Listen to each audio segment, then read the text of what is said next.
महाराज जी, विवेक के द्वारा हम इस पे काबू। पर विवेक बाजार में थोड़ी मिलता है, बिना भजन के विवेक थोड़ी होगा।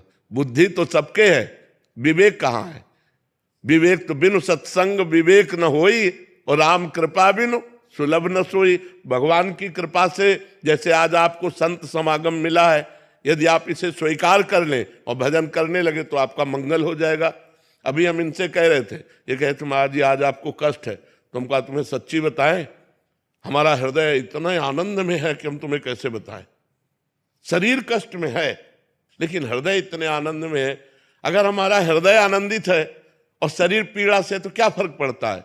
और अगर हृदय हमारा काम क्रोध लोभ मोह मद मत्सर से जल रहा है और शरीर स्वस्थ है, रुपया पैसा है, तो क्या फर्क पड़ता है? देखो सब जल रहे, सब जल रहे, सब अशांत है, कामना सबको अशांत किए हुए है। और भगवान की कृपा में है तो हर कष्ट की स्थिति में भी हमारा हृदय आनंदित है। उफान आ रहा है आनंद का, मतलब एक जोश, एक आनंद, एक मस्ती अगर लेना है तो नशे में नहीं है, भगवान में है। एक देखो तो भगवान में कि कितना जोश आता है, कितना आनंद आता है, कितनी मस्ती आती। मृत्यु का भय नहीं है, कोई आकांक्षा नहीं है, दर्द से लड़ने के लिए हर समय तैयार है, हर दर्द से लड़ने के लिए तैयार है।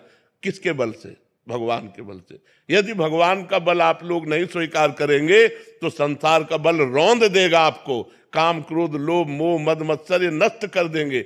ये जो आप बोले ना, ये मोह है, मां से मोह, पत्नी से मोह, इसे प्यार नहीं कहते। प्रेम शुद्ध सच्चिदानंद से होता है, और मोह काम आसक्ति राग ये शरीरों से और संसार से होता है।